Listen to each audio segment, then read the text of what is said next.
Sound design. If it doesn't sound good, EQ it till it does, Sound design.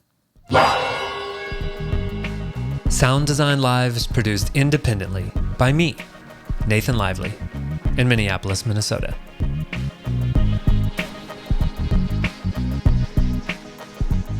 Welcome to Sound Design Live, the show to help you build your career as a sound engineer and the home of the world's first online career coaching program optimized for audio professionals. I'm Nathan Lively, and today I'm joined by front of house sound engineer Scott Adamson, who has toured with some of my favorite bands, including Passion Fit, Haim, Matt and Kim, St. Vincent, and Sleater-Kinney. So Scott, welcome to Sound Design Live. Hi, thanks for having me, Nathan. You're welcome. So everyone likes to pick their own music at their wedding and things like that. What is the music that you chose either for the song that you would walk into or your first dance? What was that song? We didn't do any of that. We literally did a 30-second ceremony in a park without a license. A friend of ours did the officiating. It was very bare bones and quick. Okay. Sorry. But if I would have been able to choose a song, I don't know. Would you have chosen? Oh, I'm sure it would have been a Prince song to make my wife happy. Yes.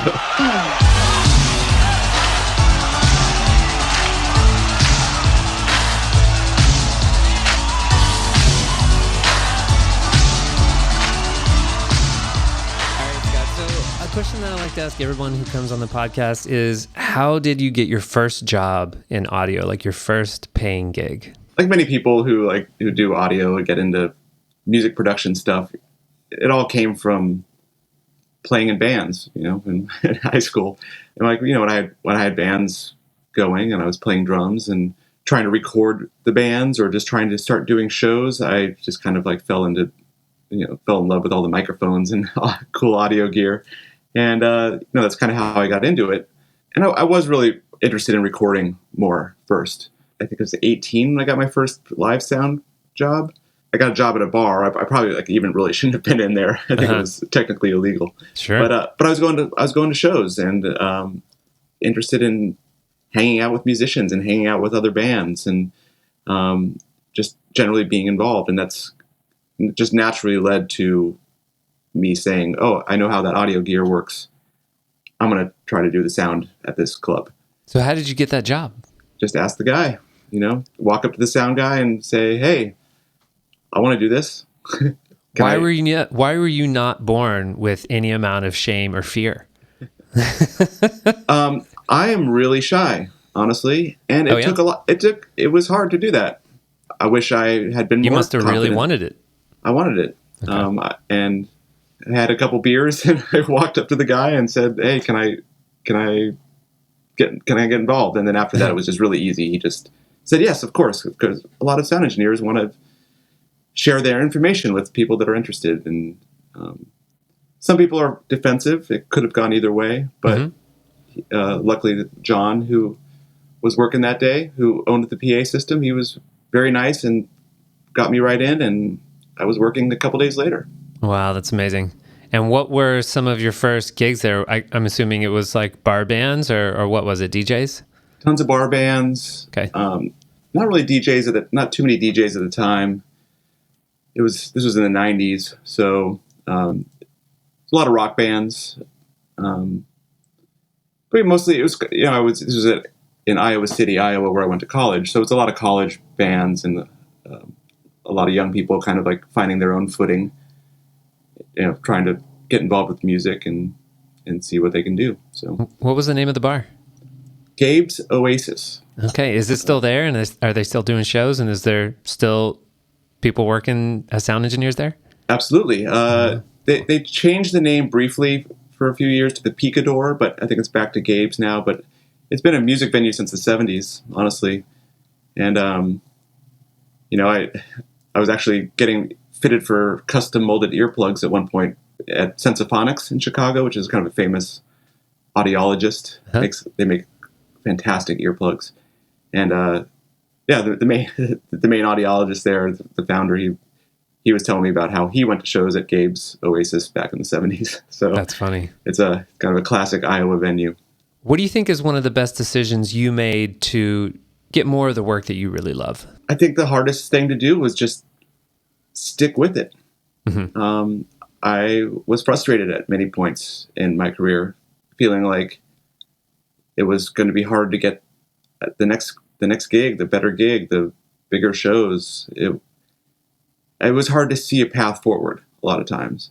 Right. And I very quickly, easily could have just given up, but I stuck with it and just kept being in the industry. More than anything, what I feel has helped me, and I feel like the really good decision is to focus on just being nice to people. Oh, wow. And I think, mixing is important and the skills are important and you develop those as you go along, but just sticking with it and just trying to be nice to people on the job, just that really made all the difference to me, I believe.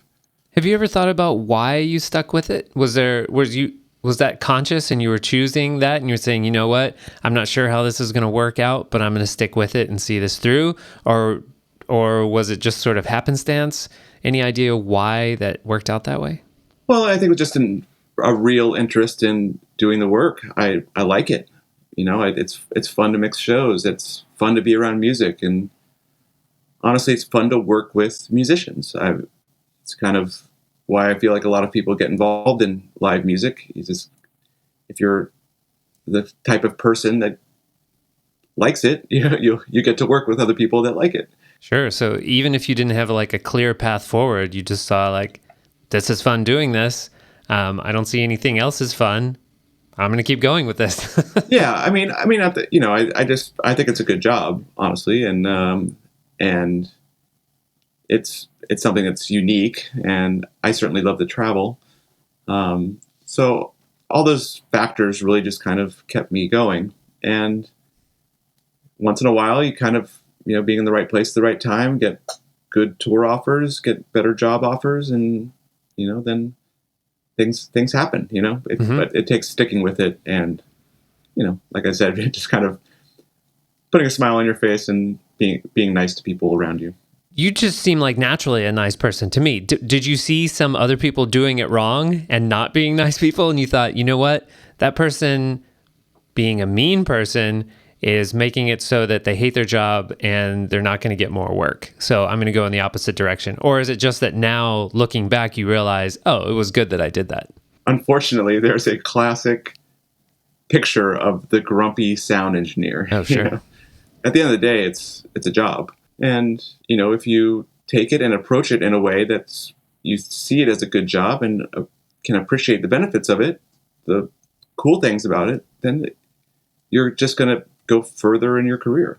The people that are actually working with you on the show are going to be more concerned about how their day's going than if you have that perfect EQ on the snare drum, So it's a job where you are working by yourself, but you do have to work as part of a team. What would your advice be to me if I kind of wanted to be the next Scott Adamson and pursue a career touring as a front of house concert sound mixer? What would be the first steps, I guess, if you had to start all over again? Imagine maybe you're moving to a new country and you're not going to know anyone there, and so you have to start all over again, or new planet. It is all about making connections, and I think that's true with any industry, but it's particularly true with live music. There's no really official place to find jobs, or kind of the network is somewhat nebulous at times in the live music industry. So I think the advice is you find the part of it that you want to work in. You find the music that you like. Figure out who the bands are that you would want to work for if you're doing concerts, music. Mm-hmm. You want to find something that you're going to enjoy doing. So I think, I know people that work in country music that maybe don't necessarily like it, So sure. It's, once you kind of get into one genre of music, you're going to kind of tend to meet those people and get asked to do more of those type of bands. So I think it's a matter of finding the stuff that you like and just going to those shows and talking to people. And once you have, if you have a basic set of audio skills, then you can jump into, like I said, it's a personable job. You can jump into a show and figure it out as you go along. There's always going to be some learning on the job. Sure. But I guess more importantly, you're saying is that I actually go and get involved and I talk to those people and I'm around that community so that then I'm also exposed to, I guess, the right connections. You were talking about making connections. Does that sound right? Yeah, Okay. I think that's right. And, you know, as you're talking to people, I think you present yourself as, you know, the job as a front of house mixer, if that's what you want to do, or a lighting director, or whatever job you're kind of interested in. You go and you speak as someone that wants, you know, you present yourself as someone who is doing that job or wants to do that job, and you start to talk to people. And as people have needs, and you know, if you're talking to someone like a tour manager or a musician who knows of a need for an audio engineer, and you're speaking about it, then there's your chance to get hired. It's, you know, like I said, there's no real official spot to be posting resumes or anything like that in this industry. So it is about going and putting your feet in, you know, on the ground and talking to people at shows. Scott, you also mentioned something like once you get some audio skills. So let's talk about that more, because I know you've been doing some education recently. I know you got your audio education from somewhere. I got my audio education from somewhere. Tell me about the things that you're now offering to help people get started. May I ask, where did you get your audio education? I went to school. Yeah, I started out in recording and actually went to City College of New York. And they have a program in the music school there called the Sonic Arts Center. So I started out in recording and then went out into the world, immediately could not find a job in recording, and then basically learned everything I know about live sound on the job, which I think happens to a lot of people. Yeah, well, because there's really no other way to do it. I mean, there are some programs at Full Sail or SAE, but yes, like myself and you, like most people just learn on the job because that's kind of the only option. No matter how much education you have from any source, there's always going to be a lot of on-the-job training because there's so much specific information you need about a particular space, venue, type of show, the people that you're working with there, and the equipment there. There's lots of different kinds of equipment to know. So what happens to a lot of people is that, you know, they go to school and they study on a thing for a while, and then they get out into the job market and discover that, you know, those tools that they had at school aren't exactly the ones that they have at this place that they want to work at. And so there's always, I think, some level of on-the-job training. Absolutely. There's no question about that. It's impossible to learn how to do this live sound without on-the-job training. I think it's impossible to teach it 100% in a classroom. But we're dealing with technical systems here. There is a very, very specific set of methods and techniques. I can tell you I don't have money, but what I do have are a very particular set of skills. Skills I've acquired over a very long career. That you need to make an audio system work, you know, for concerts. Mm-hmm. And that's what I'm teaching with the Production Academy. The course I'm offering this year is the essential live sound training, you know, all the stuff that you would need to get a concert system up and going and get a mix going.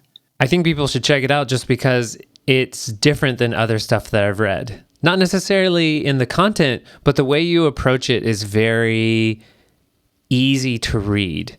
And you take it into small enough chunks that I can get the idea and not feel overwhelmed. So I really appreciate that about the stuff you're making.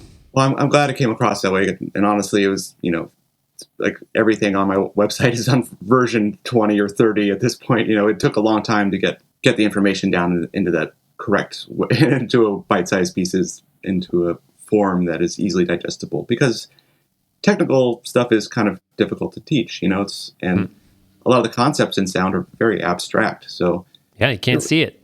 Yeah, exactly. And there's no definitive resource for a lot of this stuff. So explaining stuff in a way that makes sense and is accurate, but doesn't step on individual methods. Yeah, mm-hmm. I don't know if that comes across correctly, but sure, I know what you mean. Like this is the bedrock that we all stand on. These are the foundational elements that we all use every day. You know, it's something that honestly has been a problem with a lot of students that come out of these kind of schools like Full Sail or whatever. Those are recording schools, honestly. Live sound is just so completely different than recording. Yeah. And the methods are different. And even the way you use EQ is different. This kind of real world methodology, how you pin a stage, how you wire a stage, that's the kind of stuff that, you do learn on the job, and they don't teach at school, but it's still very easily explained in a set of videos, which is why I wanted to create this kind of essential training. There's not a lot of this available, and this is the kind of training that you wish you had when you were starting out. And I think the word that I really liked that you said was having an entry point, like a place to start, a place to go. And I appreciate that. Yeah, thanks. I mean, and I think that's just kind of what I see so often with young people or anybody, even old people people that want to get into it, and just like where do I go? How do I learn this? And you can go online and search around and stuff. There's really not, it's hard to find anything solid and reliable. Even going through YouTube or whatever, it's a little dicey. So I wanted to offer, at least some kind of, experience. It's really nice to see fresh information, new things. And so I definitely recommend that everyone checks out theproductionacademy.com. Thank you, Nathan. Scott, what are some of the biggest mistakes you see people making who are new to front of house mixing? I'm not sure where you might see this at this point, but I'm sure you get a lot of questions from people, and you work with other engineers in the field who maybe mix the opening band, or you go to a festival or something. So what are you seeing people do out there who are maybe new to front of house mixing and some mistakes they're making? Yeah, I mean, I definitely see it a lot because, honestly, festivals are one of the biggest ways that a lot of the pop bands that I work for, especially like Haim, which I was doing a lot last year, and, just they make their money doing festivals. So I see a lot of bands, a lot of different people mixing. And honestly, it's volume is the biggest issue. Okay. It's too quiet, you're saying? No. I think there's a difference between making it sound big and it being loud. Okay. And I think has to do with good EQ, especially on outputs, especially on like main systems EQ, tuning a room, tuning a PA. I know you have a lot to teach about that stuff too yourself, but I think kind of keeping these big picture ideas of what is enjoyable to listen to. Obviously a lot of music should be really loud, and that's fine. It can be loud, but there's a sweet spot, and there's always going to be a sweet spot. And too loud is not fun to listen to. Just hearing people just push the consoles immediately, just try to go so loud that their mixes end up sounding bad because, of course, the systems can only go to a certain volume. So if you're pushing the outputs of the console super, super hot, that's going to be made up for somewhere else in the system processing, either by limiting or by someone else turning you down, or, at a festival, you're going to have someone watching over the PA system that'll be turning you down if you're too loud. So, it's, at some point, just pushing the console to, into the red is just not going to be great. So how can I make bigger sound without being louder? I know you said it has a lot to do with EQ. I wonder if you could point to maybe something I could be doing better with EQ, or maybe something that you hear or see people kind of doing wrong, and you're thinking, you know what? If that person would cut the mid-range out of their kick, then they wouldn't have to turn it up so loud and it would be bigger. Like, do you find yourself noticing anything like that? I do tend to EQ my drums more than like most people do, I think. But okay. I find when I am cutting mids out of drums or cutting high mids out of guitars or whatever, I'm able to turn it up louder because it's not going to be getting in the way of the vocal or anything else in the mix. In the studio, you can boost all kinds of EQs and, really kind of like do crazy stuff. But in live sound, you have to kind of focus on subtractive EQ more than additive EQ. So I think it's more of managing the parts of the sound that don't sound good to you, some different mid-range frequencies especially. And then you're able to kind of push everything up a little more in the mix. Okay. And once you kind of have a good mix going, I think the overall looking at your main system EQ, especially in the high mids, is really important. Live speaker systems aren't really that hi-fi sounding. You know, they're meant to be loud and brash and cover a big area. So especially in the high mids, they tend to be harsh. Take a look at that in your system's EQ and are able to kind of manage that a little bit. You're able to kind of like push it a little more without kind of hurting people's enjoyment of the music. Okay. So yeah, it sounds like a place for me to start would be to look at managing where things are fitting together in the frequency spectrum, especially in those areas where maybe sound systems are known for being harsh or maybe causing more fatigue or pain.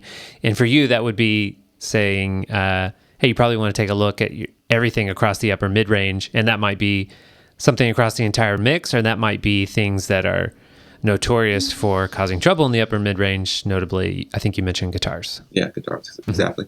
And, of course, this is why it's kind of difficult to say for sure, because it's going to be different with every band, every instrument, every input is going to be different, and every venue is going to be different. But speaker systems do have certain tendencies, and certain types of rooms have certain tendencies.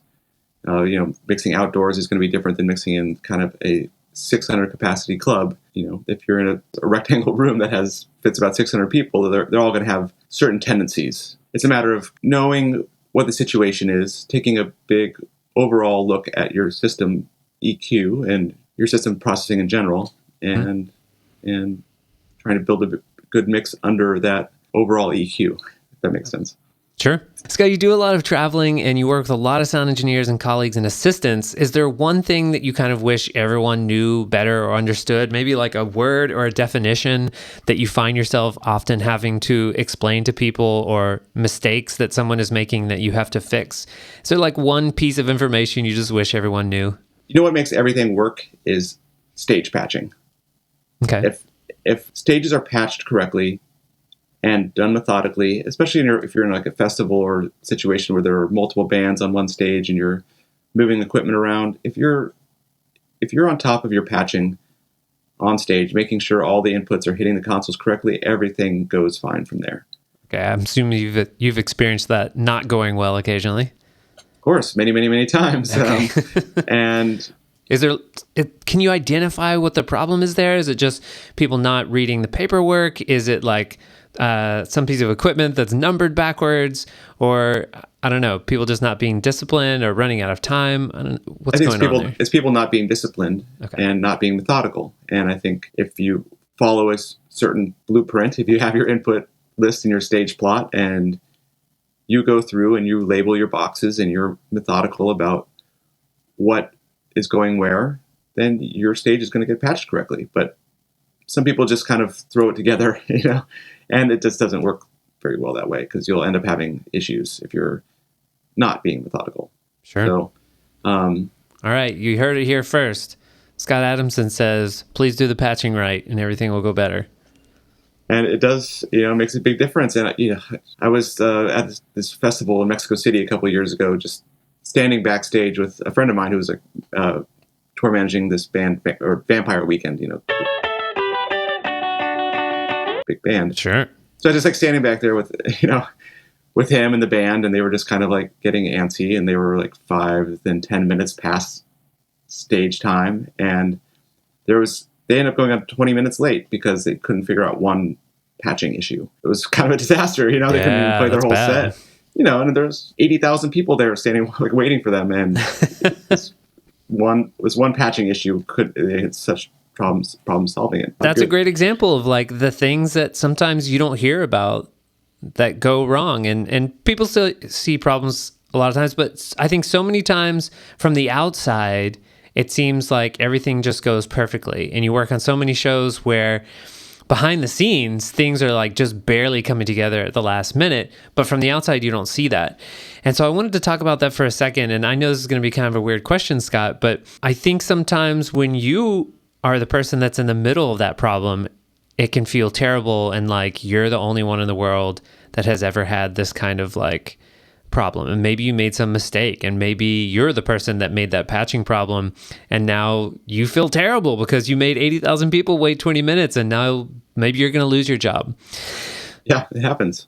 So the reason I mentioned that is that I wondered if maybe you could share a story about when you've made a mistake that you felt like was really terrible or career ending or painful, just to kind of give people a sense that, it happens to everyone and you learned from it, and just like maybe what you did to recover from that. I don't know if you have anything, but I thought I'd check. The technical stuff, it's live music. Stuff happens. It's not a big deal if something goes wrong at a show most of the time. I mean, there are instances where saw Adele have a disastrous performance on the Grammys a couple of years ago when all of her audio stuff went wrong. And Tell me that. Can you remind me of what happened there? Because I slightly remember it, but if you know the details, can you just sum up the story real quick? Well, she went on stage and there were several audio problems, including, I think, some backstage mics were, I don't want to speak too out of turn because I'm not sure exactly what happened. Mm-hmm. It was all kind of second. You're just watching this from the outside like everyone else. And then I hear friends of mine were at the show and they told me the next day okay. how disastrous it was. There's a microphone that had fallen down and was buzzing against one of the piano strings. In her in-ear monitor mix, she was hearing people talking backstage. All kinds of bad things were happening, and she sang terribly. I felt terrible for her because I could hear the buzzing in the broadcast TV mix. I knew something was up, and she looked so uncomfortable. It looked really stressful for her. Mm-hmm. I can't imagine how terrible it must feel like to be on television, and have those issues. I mean, I believe most of her team got fired that day. Oh my God. Yeah. So even on the biggest shows, things can go wrong, and I guess there are consequences. Yeah. A friend of mine got the call the very next morning. It was like, can you come on tour with Adele right now? Oh, wow. Okay. And, it's because but that is such an extreme case. Almost all the time. If you have a technical issue, it's going to be fine. You do your best to fix it.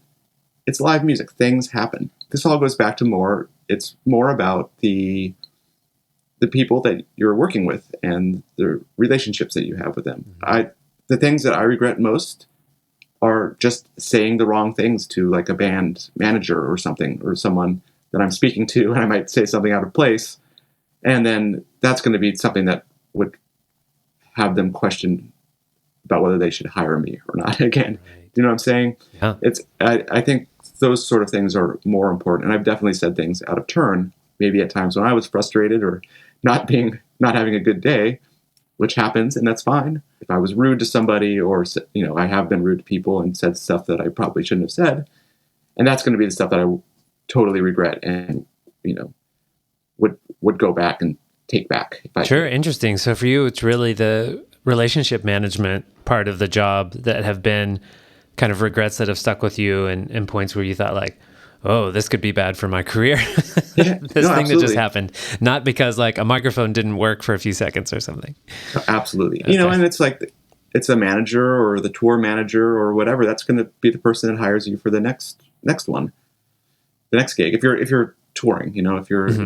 if you're working for bands or whatever, even if you're working as a house engineer at a club, saying something rude and saying the wrong thing, and someone gets offended and brings it up to your boss, it's not good. If a cable goes bad and you have a little technical problem, it's live music. Things happen. Sure. You get through that and keep working. It's fine. Scott, do you have any mixing techniques I can steal from you? I think I EQ drums more than most people do. You're talking about deeper cuts, wider cuts, yeah, that kind exactly. of stuff. And okay. I've had people look at my EQs without actually hearing them, and just look at the screen and see the EQs and go, "Whoa, what's wrong with you? what are you doing?" And then you hear it, and it's like, "Oh, that sounds great. Fits right in the mix." You always have to use your ear and do what sounds good and not looks good on the screen. But I tend to do that, and that works well for a lot of pop music that I do, and rock music too, some rock bands. But kind of hacking up some EQs on drums really can be effective. Nice. So what is your response to people when they see that on the screen? Do you say to them, "Hey, you got to do what you got to do"? Exactly. Okay. You EQ it till it sounds good. So we should come up with something that's sort of like the Scott Adamson preset, and it's just like you put it across all your drums, and it's a huge octave-wide 12 dB cut at 500 hertz or something like that. Something like that. But, like those type of cuts are not uncommon in some of my mixes, some of the bands I do. So you need to do what sounds good, and is appropriate for that mix. But don't be afraid to do it if that's what kind of gets those drums fitting in the right part of your mix. I keep trying to think of things I could put on a t-shirt for you, and so far my favorite one is, if it doesn't sound good, EQ it till it does. Yeah, there you go. It's good. Scott, thank you so much for being on Sound Design Live with me today. Where is the best place for people to follow your work? Well, I do have a blog on my website, theproductionacademy.com/blog. Mm-hmm. And, as well as my free courses that we talked about earlier there. We didn't actually mention the free courses. I think you mentioned a course that you have, but tell people about the free course that you had, because I went through that one. It was fun.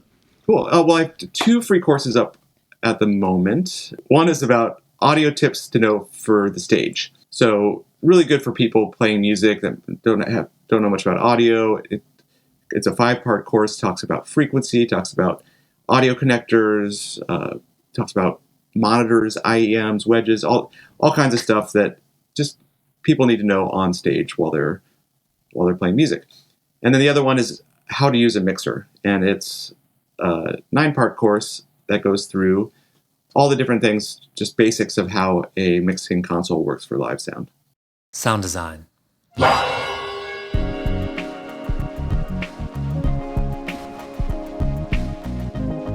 I want to thank Daniel Mintziras for music in today's episode. If you want to find more of his music, you can do that over at mindlessinertia.com.